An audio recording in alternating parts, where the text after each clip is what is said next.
Hello and welcome everyone. Thank you so much for joining me today. I'm really excited to be here sharing this session with you. I'm guessing that most of you are probably here because you're feeling in a bit of a funk about your career at the moment, and that might be spilling over into how you feel at home as well. So maybe you're feeling a bit stuck or held back at work, and that might be leaving you frustrated and unfulfilled. Maybe you're completely overwhelmed and stressed out all the time, and that's making you feel hurt or angry or resentful. I'm sure a lot of you are also here because you actually just feel a bit lost and insecure at the moment, especially if your job has been affected by the pandemic. So whether you've just started a new role or you've been in the same role for a long time but are a bit low on the confidence scale, perhaps you started wondering if you're even doing the right thing, and what your options are if not. So how many of these are you guys ticking off the list right now? Has anyone got a full house? Like I said, just drop any comments that you have in the chat box. I've got it open here on another screen, so I'll try and keep up with that. But I love to see when things that I'm saying are resonating or even hitting a nerve, what you agree with or any other perspectives. So chat away as we go along so I know that you're with me. Okay, well, if you are ready to do something about all of this, then you are in the right place, my friends. So I hope you're sitting somewhere safe and comfy with a nice cup of tea and maybe a notepad, because I've got a lot to share with you today to help you start turning things around. What I'm going to cover with you today are some really fresh insights and new perspectives to the way that you're feeling about your current situation and what you can do right now so that you can feel more fulfilled at work, start to build confidence in yourself and really thrive in your career. Because I know that you care about your career, but ultimately what you really want is to be happy, right? So let's figure out how you can have both. So I want to start off by telling you a little bit about me and why I'm here talking to you about this today. My career actually started in the events industry, which is generally a really fast-paced environment. I've worked in corporates on the client side, and I've worked in agencies serving clients. And as I've progressed, I've always gravitated more and more towards roles where I'm supporting other people. While I always thought events was what I wanted to do, and I do very much enjoy it, over time, I found working in roles where I could help my team learn, grow and develop was what I really found most rewarding. And something that I experienced quite early on in my career was full-on overwhelm and then burnout. And it's funny as well because I kind of used to think, I'm far too young to be burned out. How did people even survive to retirement when things are like this? Is it just me? But I believe in life being for living and enjoying, working to live and not living to work. But I'm also quite ambitious and driven, and I've worked hard to get to where I am. So more than that, I believe that it's possible, and is how things should be, to work hard in a career that we enjoy, are challenged and energized by and can contribute to, and have that as a positive part of our lives without it taking over our entire lives. So the turning point for me was when I was in this real state of overwhelm and self-doubt, and I raised my concerns to my boss at the time. And her response was, well, you chose to work in this industry, it is what it is. And I was literally gobsmacked. I didn't know what to say to that.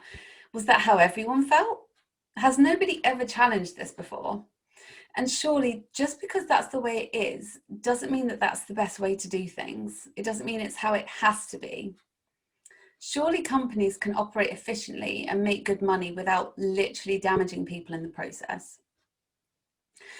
So I just couldn't accept this for what it was. So I spent the next few years really working on creating a career for myself where I made it work for me, figuring out what I could and couldn't do, what lit me up and what I didn't enjoy, how to push back when I needed to, and how to ask for what I wanted.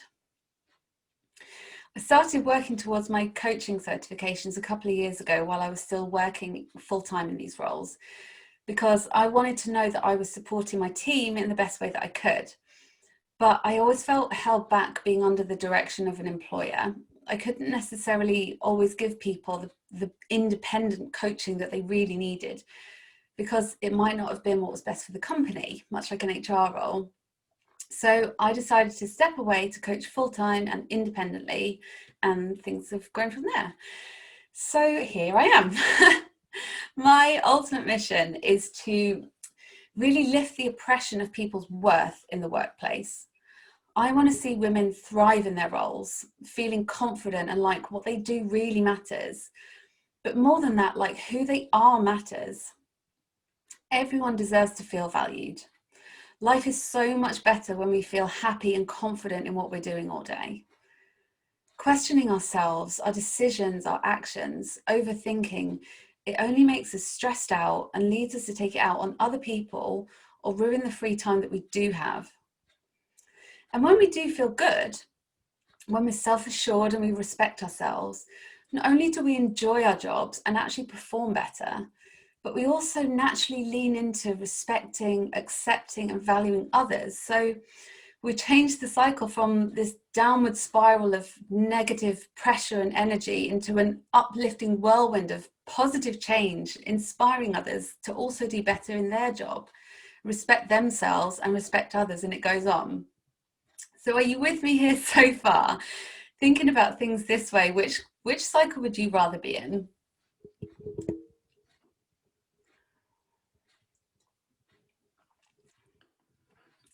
So what I do full-time now, yes, Carly, positive, thank you, absolutely.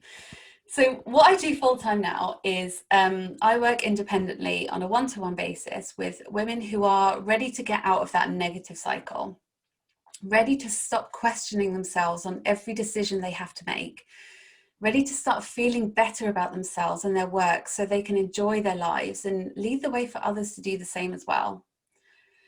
So today I'm going to start with the most fundamental part of this work, understanding where you are in that cycle, where you want to be and your why.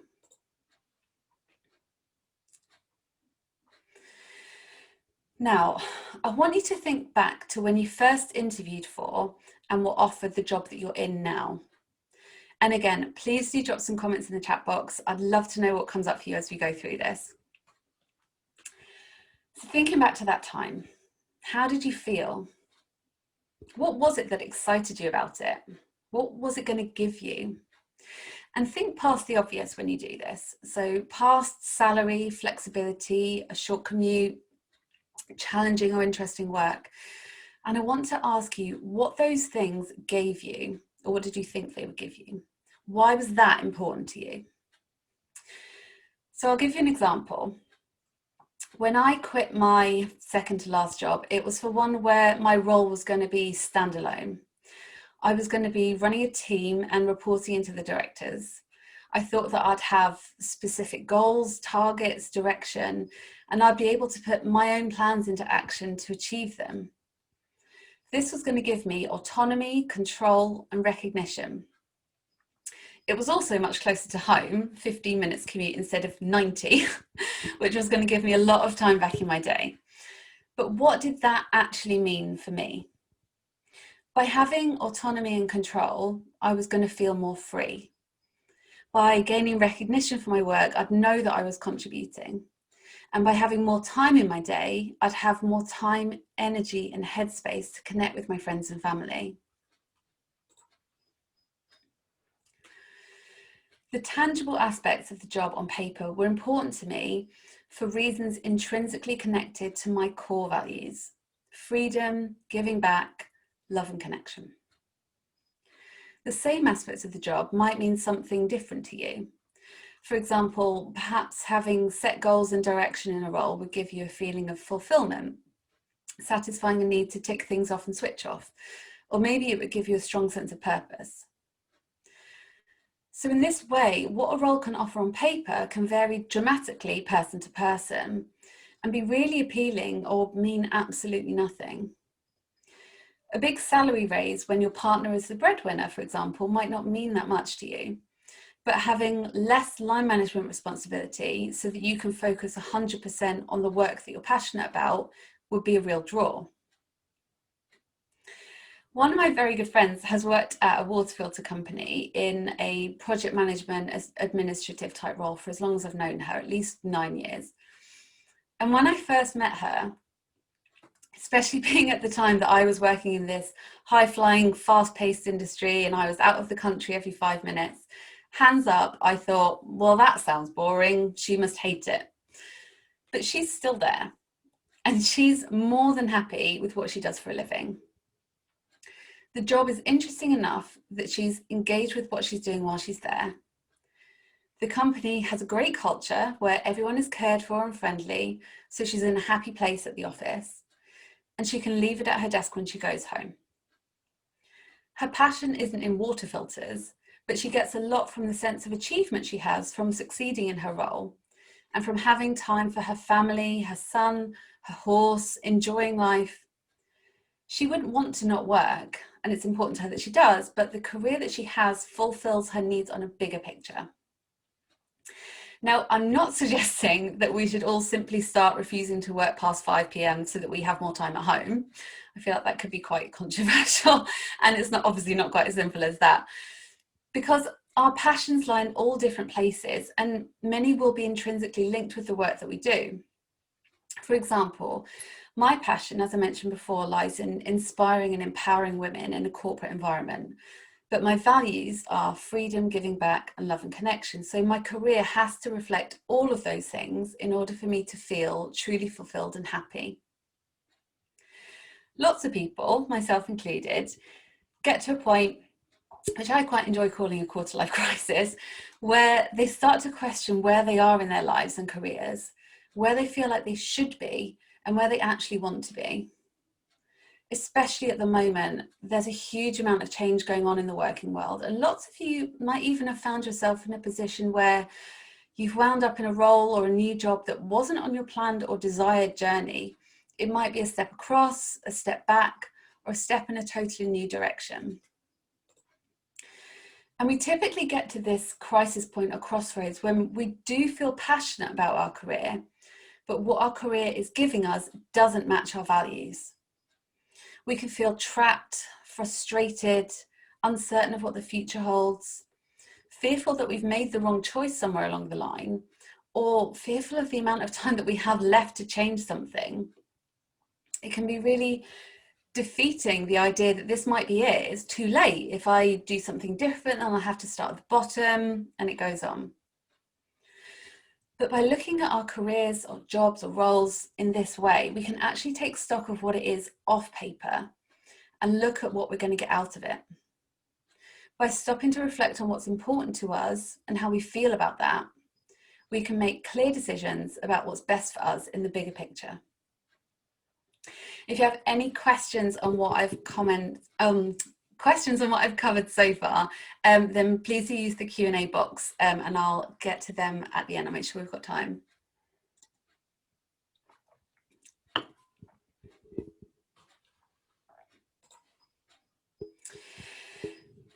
So, accepting your current circumstances can be really challenging.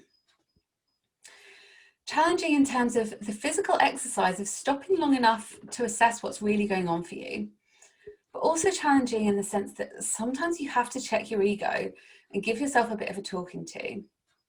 As much as we don't like to hear these things from others, we definitely don't enjoy hearing it from ourselves. But on the flip side, working through this kind of thing can actually reveal a huge amount of positivity, support, and motivation that we didn't know that we had.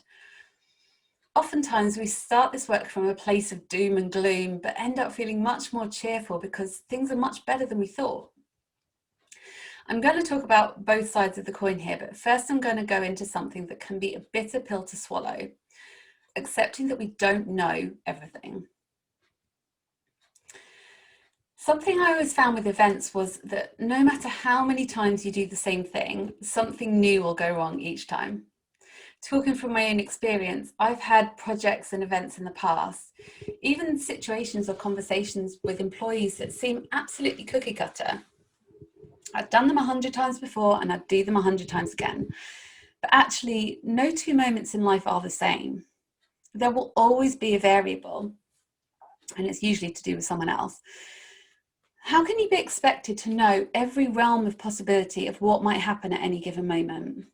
I'm sure this year has taught us that, if nothing else. You don't know what you don't know. What does that phrase say to you? Until you've learned that something is a thing, you wouldn't know you needed to know about it. Until you've experienced something, you wouldn't even know it existed. So how could you know how to prevent it?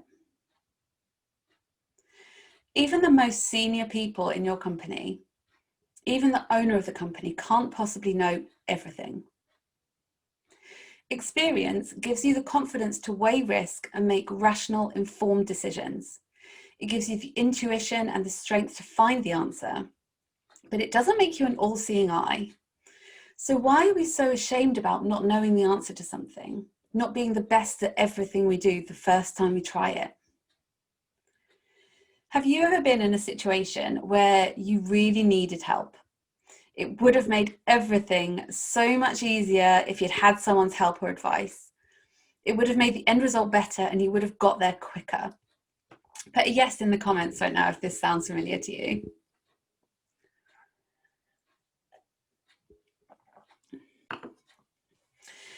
And now let's look at some consequences. Yeah, we've got some yeses coming in, amazing. So consequences. Have you ever been in trouble at work for asking for help? Or on the flip side, what about for making the wrong decision instead of asking for help?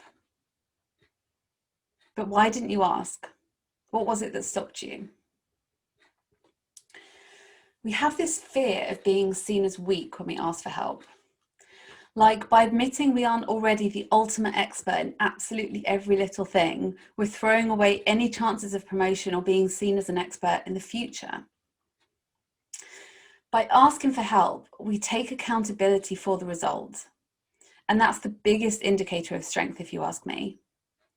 The people that I've worked with over the years who ask for help or guidance are always the ones who end up getting further ahead, because they don't bother struggling and instead they prioritize getting it done quicker and better.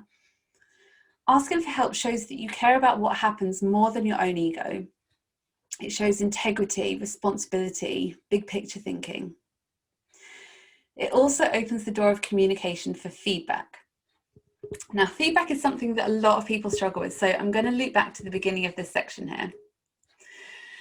What would you say if I told you that everyone always has good intentions, that no word, action, or behavior is ever done with a negative intention? This is always a controversial one, so I'd love to know if this is something that you've considered before. Think about your own actions and apply this principle. Now, I know you're all lovely, good-hearted people, so this is an easy way to break into it. Think about a time where something that you've said or done has hurt somebody or had a negative consequence. That wasn't your intention, was it? You didn't say or do that directly to hurt them. It was a side effect. So now apply the same concept to getting and giving, if it's relevant to you, feedback. Why is your boss giving you a critique of your work? Why are they telling you that you did something wrong or could have done better? Why do you bother to have these review meetings or set objectives in the first place? The positive intention is always the fundamental reason: to better serve the client, to improve your performance so you can do better in your career, to track and motivate your development.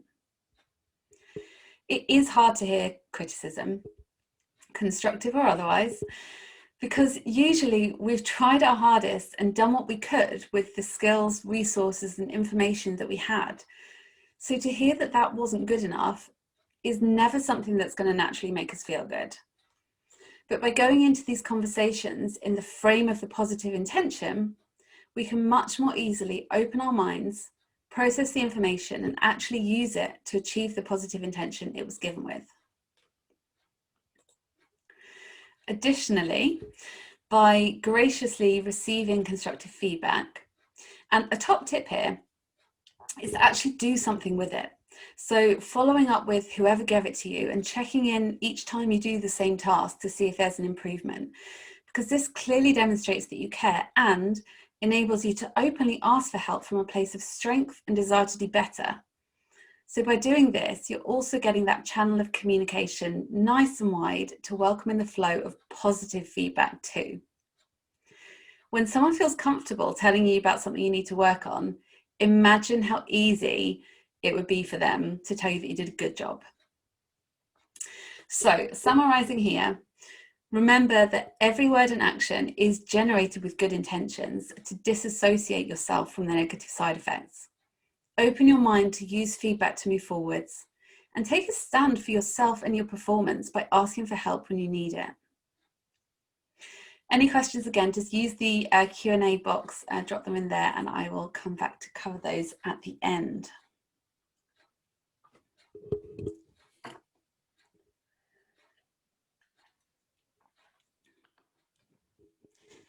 Now, I don't know what each of your workplaces are like for goal setting.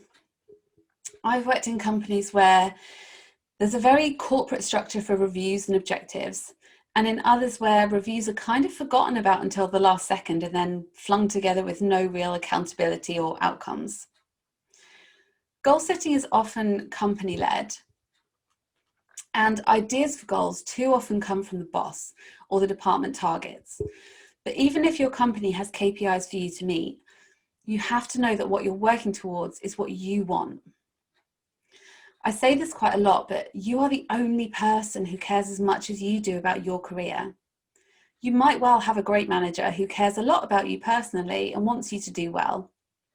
Or your company might want to be able to say that they have wonderful progression opportunities. But as an employee, we have to remember that we are replaceable, and nobody but you gives a crap about what happens to you outside the walls of the office. And I'm talking in terms of you loving life here, not getting hit by a bus or something. So why is goal setting important to you? Everything we do, all the smaller goals we set on a day-to-day basis, should be aligned with what we want overall.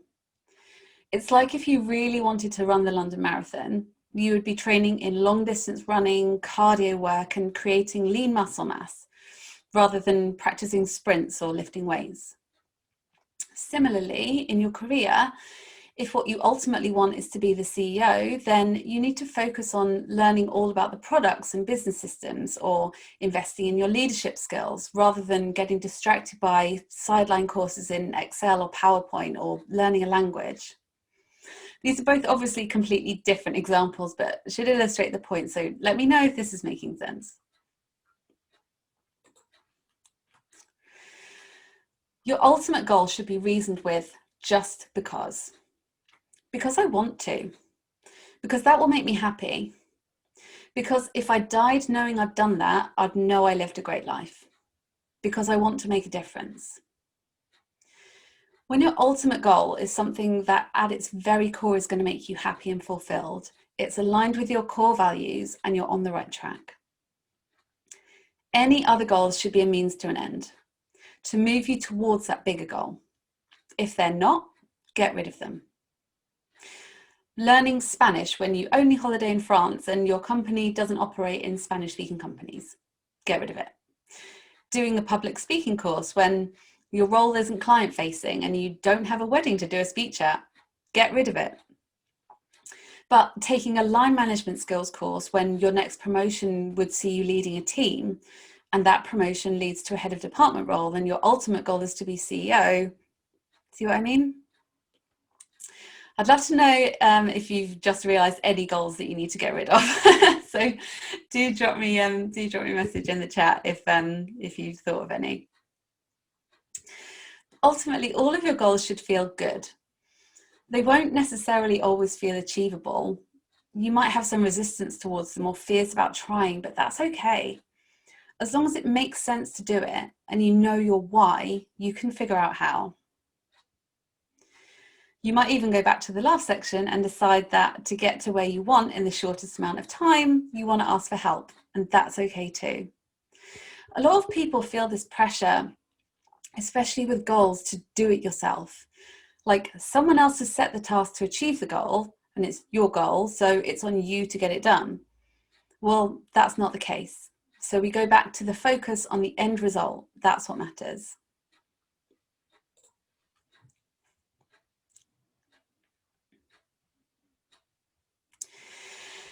Now, this is the part that I really want you to take on board today, guys. The other sections are the kinds of subjects that we naturally remember and tell people about because it's common ground. Do better at work, be more purposeful. But this is the one that's going to change the way that you feel. And when the way you feel changes, that's what changes the results you get.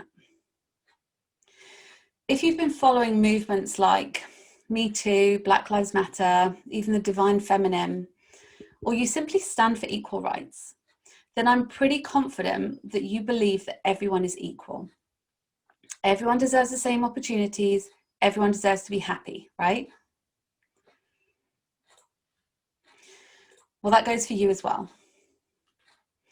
We're so quick to apologize for ourselves, to demote things that bother us as first world problems, to suffer in silence and ultimately feel miserable and lose out on a bunch of time, opportunities, and relationships that could really make us happy.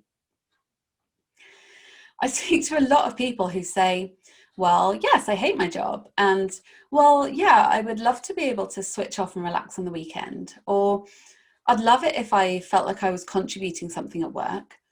But then they'll say, but I don't prioritize myself, or I wouldn't spend that kind of money on myself. I prefer to spend money on holidays or handbags. So they only put themselves first when they get to a breaking point and they need something to make themselves feel better. A holiday, a splurge on a new handbag, upgrading their car, something to give themselves a break from feeling crap every day. And the reason? They don't proactively look after themselves because they don't think they deserve to be put first. They're not worth the investment of time, energy, and money to improve their lives on a day-to-day basis, even though it would give them everything they say they wish they could have. And then they'd also probably enjoy their holidays more because they'd actually leave their phone at home and switch off and relax. So I'm going to give you 3 things right now to make sure that you don't fall into that trap. So the first one is affirmations. How many of you use affirmations regularly? Has anyone never heard of this before? Is thinking, oh God, this is a bit woo. I wasn't ready for this.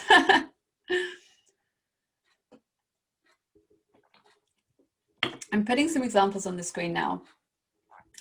So you can use these ones, or you can tweak them so that when you think or say them, they feel right and strong and empowering for you. But what I want to invite you to do right now, we're going to do this together, is to have a go and state these affirmations. See how it feels.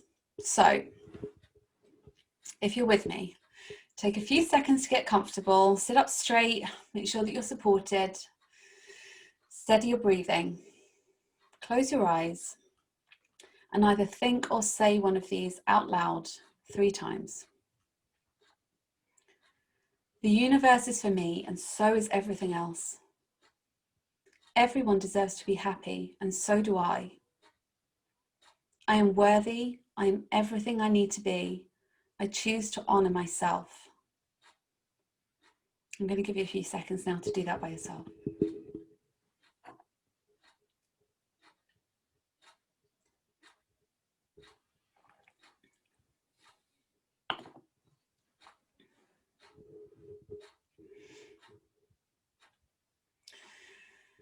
When we use affirmations, we're actually overruling whatever thought process is going on in our minds. We're quieting the chatterbox, the inner mean girl, the anxiety, and we're changing our state. These are really great to do in a moment of overwhelm, but also if you can spare a few minutes in the morning, perhaps over your morning coffee, and repeat these to yourselves, it forces you out of that morning rush and it creates space for you to just be. And be in a positive way. So whatever affirmations you want to use, you're actually telling yourself that you're worthy of that time and space to appreciate yourself. So take it. Okay, 2 more things for you. So number 2 is the brag file. This one is a great pick-me-up when you're struggling or having a moment, or even if you've just received some feedback that you weren't too happy with. Anytime something good happens as a result of your efforts, write it down. Maybe it's an email folder, maybe a document file, maybe a note on your phone. But create a list and keep adding to it so that whenever you need it, you can look back at all the awesome things that you've achieved. Times when people have appreciated you and when you've really shown your value. You can also include moments where you've just felt good or worthy or deserving, which can help you tune back into that feeling when you need it. And the third one is celebrations. This is the in the moment, loving life embrace of what just happened right now.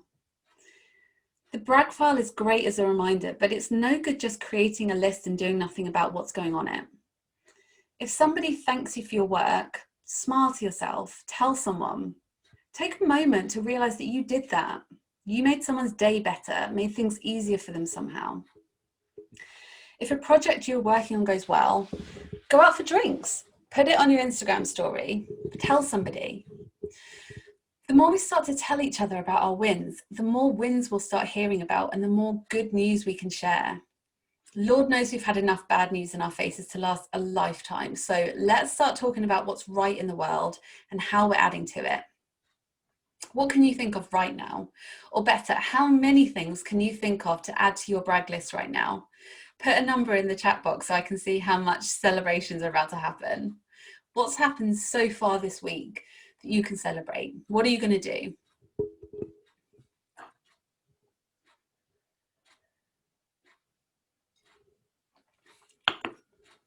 So the more we start to appreciate and value ourselves, the more of a record we keep of what value we're adding and what results we're getting, the stronger the case we then have to ask for what we want. Whether it's a promotion, preparing for an interview, asking for a pay rise or a chance at a new opportunity, we can use these things to support our cause and most fundamentally feel like we deserve what we want in the first place.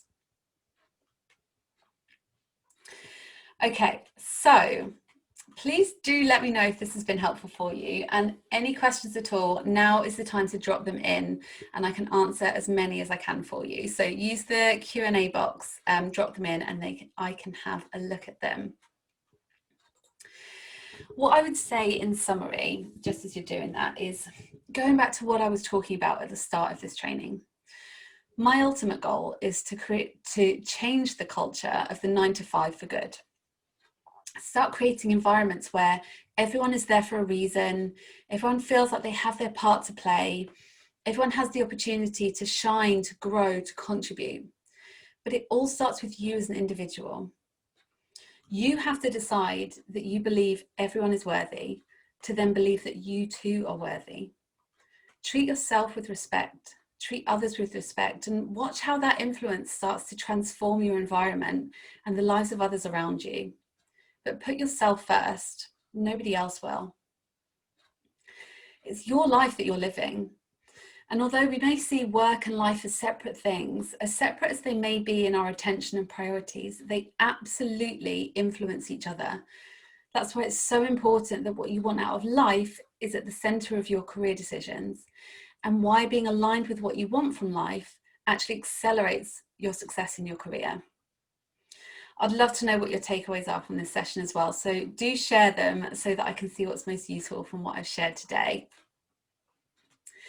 I'm going to give you a couple more minutes to pop in any questions you've got so I can cover them all. So in the meantime, I'll walk you through how you can work with me if this has been really resonating with you and you're feeling drawn to get some support to change things in your career and your life.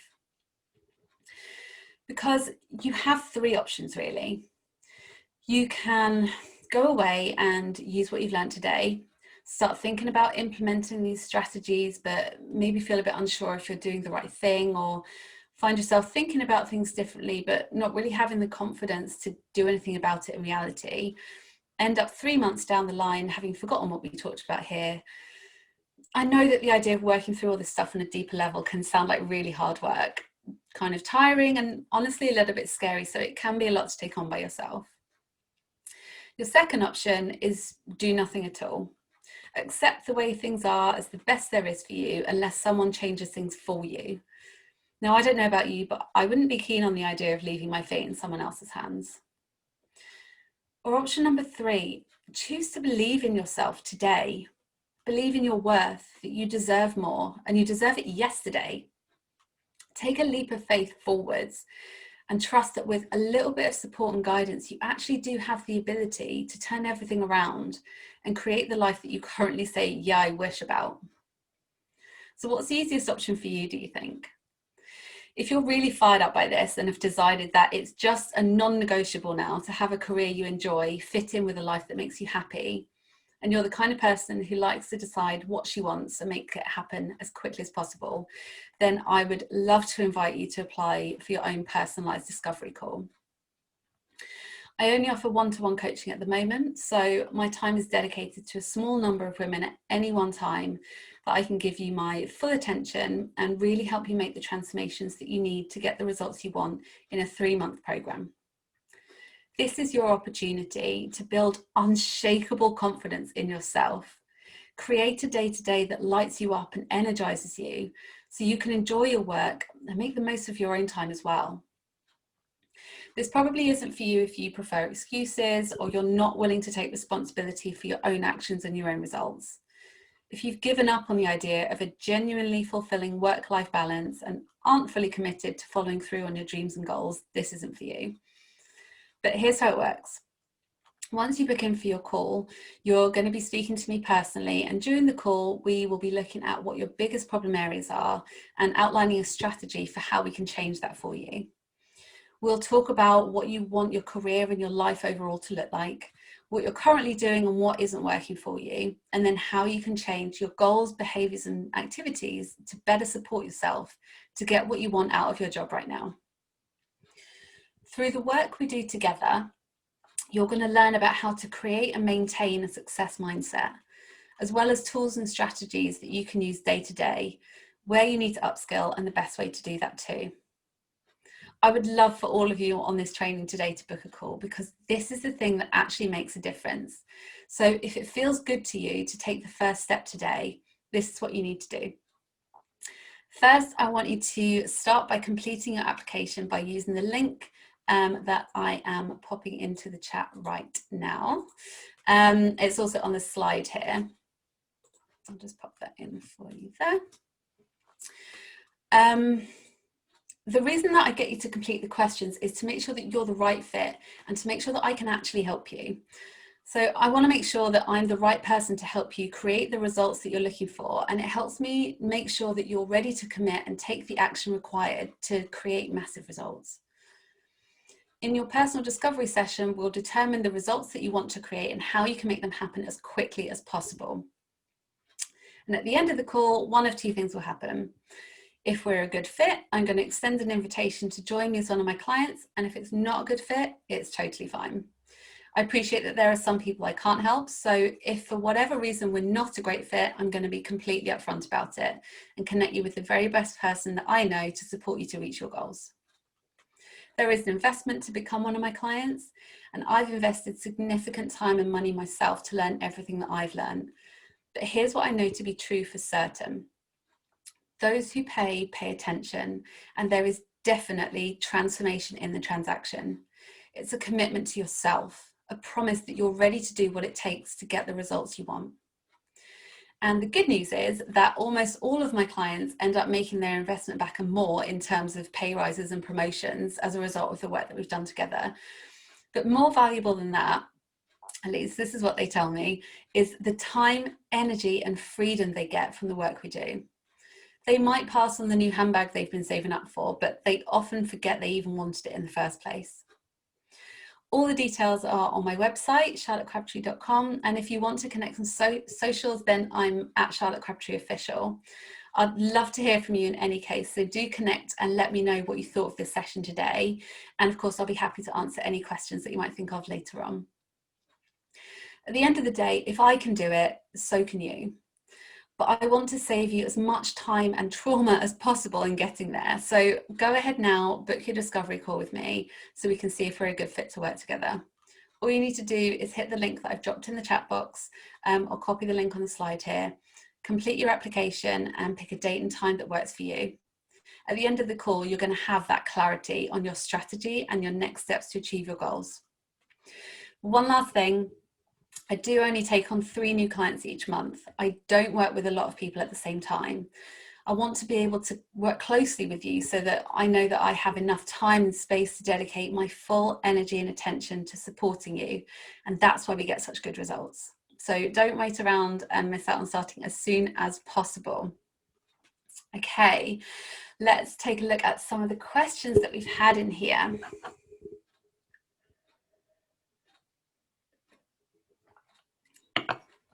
Okay, so Marta, great question. What if you are unsure of your values and goals? So actually a lot of people that come to me for coaching are in that exact position. They know that they're not happy with what's going on right now and the life that they are living or what they've got, what their career is giving them. And they kind of have a vision of what they want their life to look like, but they don't know what that means, or they don't know why they want that, and therefore how to get there. So if you're not sure about what your values and goals are, there are things like exercises that you can do, but in its most simple form, starting with, you know, getting into kind of a calm place with those affirmations, maybe if it's not something that you do usually, just thinking about it, which sounds too simple really, but thinking about what you enjoy when you're feeling more present with things. Do you enjoy going for a walk? Why do you enjoy going for a walk? Kind of asking yourself why you like the things that you like and why you don't like the things that are upsetting you is a really good place to start. And kind of just tuning in with your intuition as well. So you can try, tuning into your intuition is a really fun thing to do. So you can try doing things like asking yourself really obvious yes no questions. So 3 questions in a row, like, is the sky blue? Is the sun shining? Is my name Charlotte? And try and feel where that is in your body. Where do you feel the answer that says yes or no? And then ask yourself similar questions about things that you don't know the answer to, and kind of see if the feeling is in the same place or if it's somewhere else. I hope that helps. Do you have advice for when you don't know what the next steps or end goal is in your career? I can identify things I'm passionate about, but they don't seem to align with my current role. Okay, great question, Carly. Let me just read that one more time.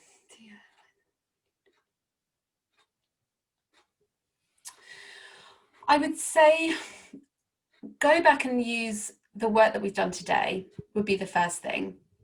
And find if there are any links between the things that you're passionate about, and is there anything in your career at the moment that links to that.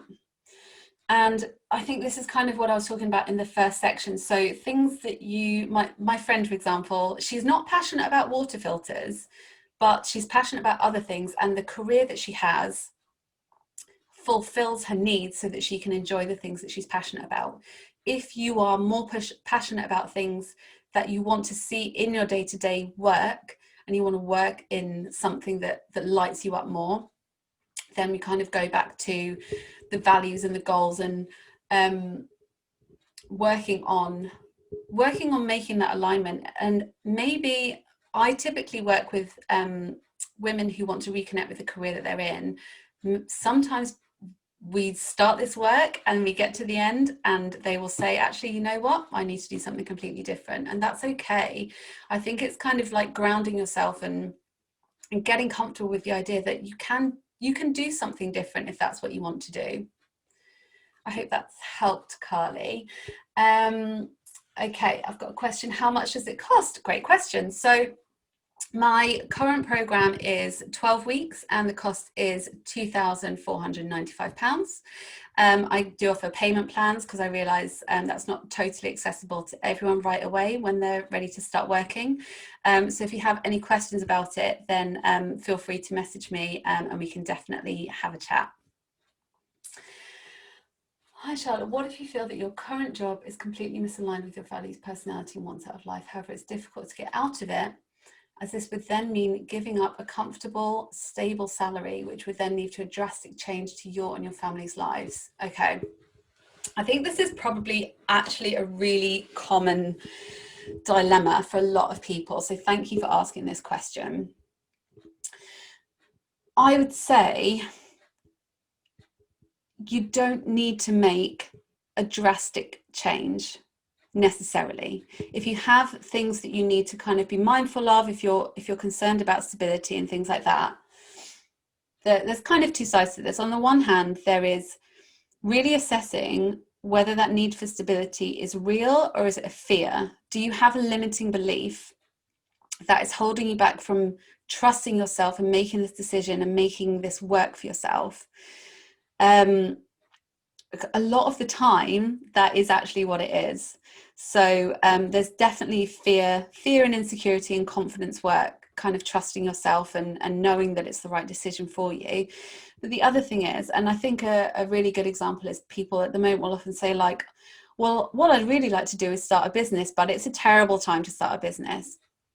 And I was actually working with somebody recently who was made redundant and thought, right, this is the time, this is my opportunity to start my own business. And she's kind of taken a really good start with it and then thought, actually, I'm not quite done with the career that I was doing. And actually, that did give me stability. And it did give me other things that I wanted and I liked. But I want to do this too because I'm passionate about it. So she's doing both, and she's now looking at working part-time and doing her business part-time. So finding a balance of the things that are lighting you up and the things that are supporting you, and then kind of making that shift more gradually. But that again is exactly the kind of thing that we would cover in the coaching program. So we would dig into what your fears are around it, how the alignment really sits, and are there any links between what you're doing and what you want to be doing, and how you can really make that work. Okay, question from Winnie. How do you continue to value your contribution knowing you have development areas? Usually I see others who are more senior and also do, but somehow I feel like mine are a big blocker and I keep seeking perfection before pursuing progression. How do I stop that cycle? Oh, that's deep. Winnie, that's a deep one. That's brilliant. Perfectionism is, it's a huge topic. So I definitely cannot solve that for you on the call right now. However, perfectionism and people pleasing and imposter syndrome and shame are all really closely linked, and there's a lot of work that can be done. The way that I work in my coaching is kind of part mindset, part strategy. So I like to dig into what the need is for the perfection, like what's making you feel like that, what's kind of holding you back from just going for it and moving forwards. And then on the other side is strategy. So things like, how can you build in little habits that you can grow and and do more of, and do bigger habits and change the way that you're working in a way that feels comfortable. Because once you start doing, then it kind of feeds in and builds the evidence to support the mindset work that we're doing as well. So that's a really great question. I would love to talk to you about that a little bit further, Winnie. Can I put the link in the chat section? I've put the link for the discovery call application in the chat section. No, I haven't. I've put it in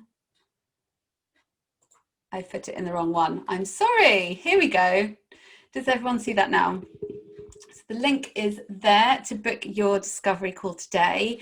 I'm just going to check if there's any more questions before we close this out.